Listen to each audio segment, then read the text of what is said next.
Ito namang si dating Department of Public Works and Highways Undersecretary Bernardo nag-apply bilang state witness at hindi na muling makaharap pa sa mga pagdinig ng komisyon. Ito namang binuong Independent Commission for Infrastructure iginiit na hindi magagamit bilang ebidensya ang mga inilabas na video nitong si dating Representative Elizalde.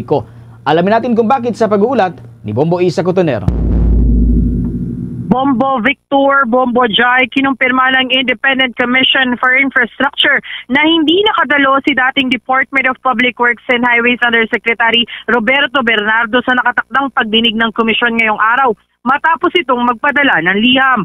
Ayon kay ICI spokesperson Attorney Brian Keith Hosaka, ipinalawanag ni Bernardo na hindi siya maaaring umarap dahil sa confidentiality requirement kaugnay ng kanyang aplikasyon sa Witness Protection Program. Kaugnay nito, isinumite rin ni Bernardo sa komisyon ang kanyang ikalawang supplemental affidavit na katulad ng testimonya niyang inilatag sa Senate Blue Ribbon Committee committee hearing noong nakaraang Biyernes. Kaugnay niya, pakinggan natin ang tinig ni Attorney Brian Keith Hosaka, ang tagapagsalita ng Independent Commission for Infrastructure.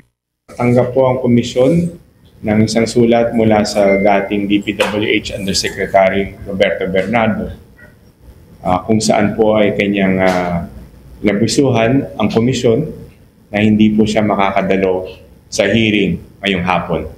Sa halip siya po ay nagsumite ng kanyang second supplementary affidavit. Nabanggit rin po sa sulat na siya po ngayon ay nag-a-apply under the Witness Protection Program or RA 6981.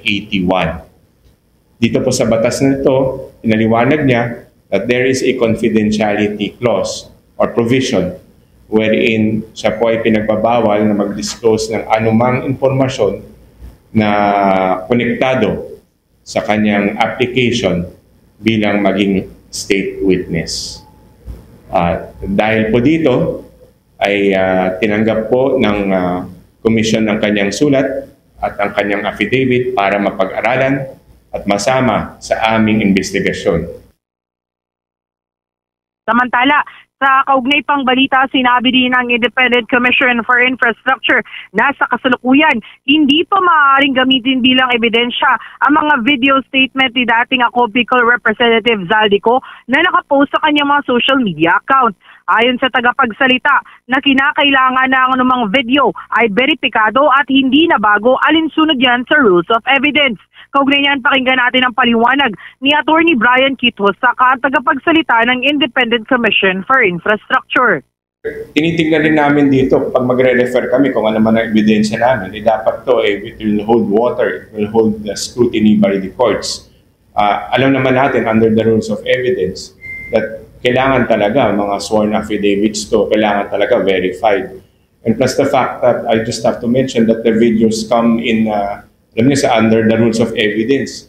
Pagka video yan, kailangan dyan untampered, di ba? Dire-diretso. Plus the fact that there's also a requirement under the Rules of Court, on Rules of Evidence, that the person taking that video should verify, in fact, validate this video. So definitely, hindi pa namin makikita yan kasi hindi naman verifikado yan. Unless we have other evidence or submitted evidence which are verified, talagang malakas, doon namin talagang matutuunan ng pansin niya. Magagamit namin sa aming mga reference. Inihayag pa ng komisyon na bukas ang kanilang tanggapan sa pagharap ng dating kongresista kung nanaisin niyang tumistigo, ngunit kailangan niya rin itong panumpaan upang maisama ang kanyang pahayag sa magiging referral ng ICI. Kaugnay niyan, pakinggan natin ang naging kasagutan ni Attorney Brian Keith Hosaka sa naging pagtatanong ng Bombo Radio Philippines. Ngayon, sir, would you recommend Zaldico na umuwi and humarap na dito sa ICI hearing and sabihin yung mga sinabi niya doon sa kanyang mga videos? Kung naman ang pupunta dito and will provide truth, then we will,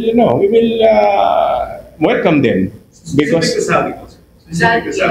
Yes, in fact, we've been inviting him, right? So the fact that we've been inviting him, we want to know his statements under oath before the commission. Kasi malaking bagay yun eh. Kailangan talaga nandito sila in person, testifying under oath para maging credible ang kanilang testimony. Mula sa lungsod ng Taguig, ito si Bombo Isa Cotoner and this is Bombo Radio Philippines, the number one and most trusted source of news and information. Basta Radio Bombo. For the most trusted source of news and information, visit our website at www.bomboradio.com. Follow us on Bombo Radio mobile app, Facebook, YouTube, TikTok, and X, formerly Twitter. Like, share, and stay connected. Anytime, anywhere.